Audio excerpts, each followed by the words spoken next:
Right. Let me share this real quick.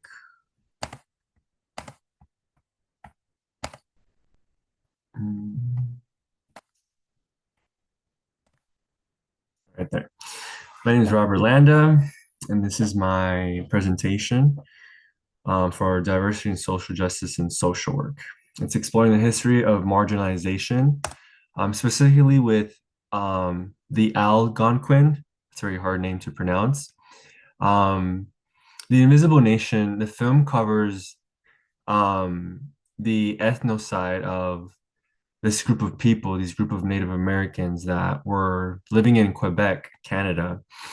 A few themes that popped into this film were systematic land theft, environmental destruction, and state-sponsored cultural erasure. Um, the paradox about this was there was a lot of resource. There was timber and hydro, I think like dams, yeah. But the Native Americans got none of that. As a matter of fact, they were going through extreme poverty and suicide rates were escalating. The goal of the government was to make them as invisible as possible, so that they could build and grow on industrial progress. The Algonquin were intentionally ignored, not because they didn't exist, but because recognizing their rights would have slowed down resource extraction. Some of the sources I'm using cover identity regulation, how the Indian Act marginalized women and reshaped Indigenous identity. This is by Lawrence.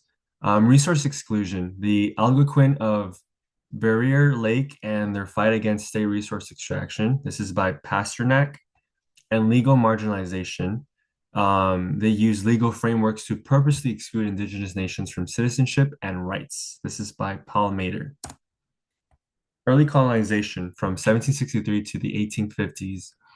In 1763, you had royal proclamation. The promised Indian territory was ignored in Quebec. In the 1800s, you had forced migration. The Algonquins were pushed north from Montagnes to clear the space for settlers. In the 1850s, there was small reserves, establishment of the Manawaki and the Thomas coming as refugee camps to free up timberlands. Um, legislation and legal exclusion. 1875, the Indian Act. This classified indigenous people as minors and stripped them of autonomy.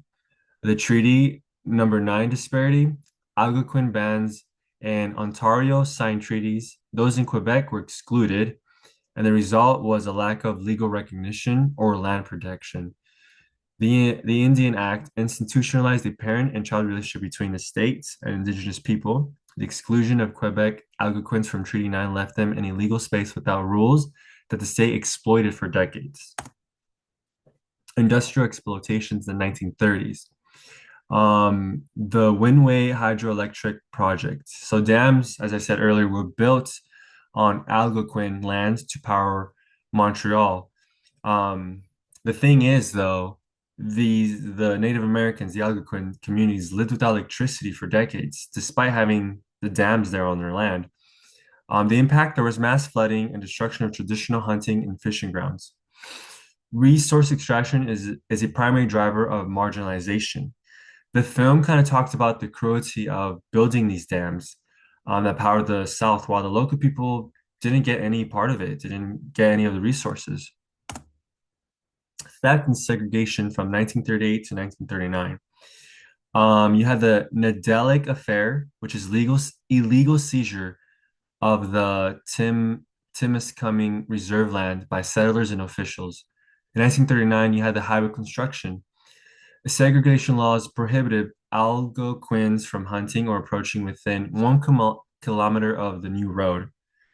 The reason why they did this was to ensure indigenous people did not bother white tourists. These two events show the physical invasion on the land. The affair was a literal theft of their fertile land, while the highway was a way to kind of hide them, to put them out of sight and out of mind. Displacement and residential schools in the 1950s. 1950s, you had squatter status. Communities like the Kitch-i-Sakik were denied water, sewers, or schools because they lacked official reserve status. 1955, you had the Amos residential schools.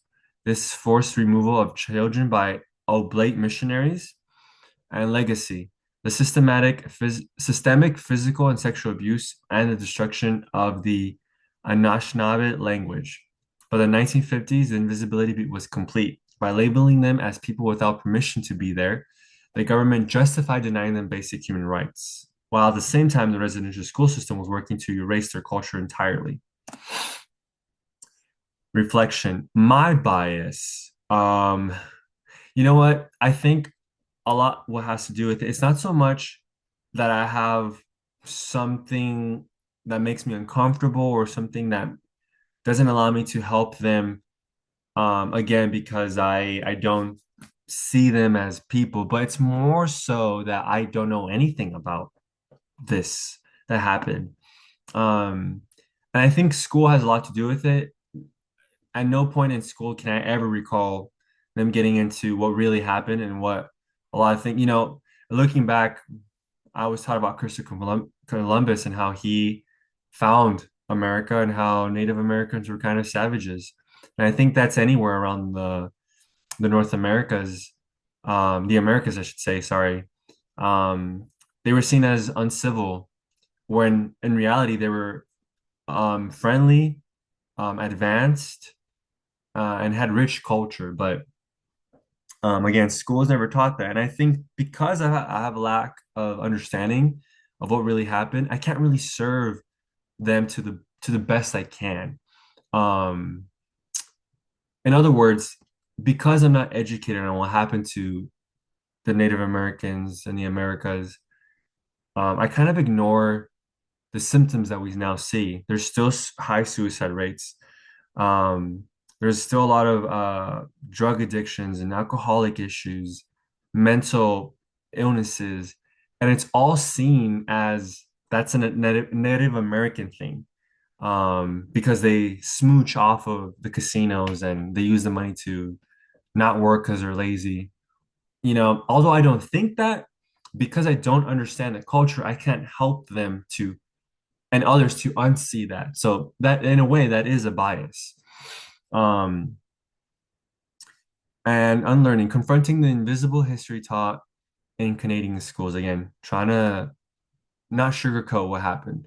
Um, impact on social work practice, avoiding pathologizing, recognizing substance abuse and suicide as symptoms of integrational trauma. So, like I said, not cultural rates, building trust, acknowledging the state and social workers as historically part of what happened, and moving beyond clinical support to advocate for systemic rights like their land and water. These are the references, and thank you.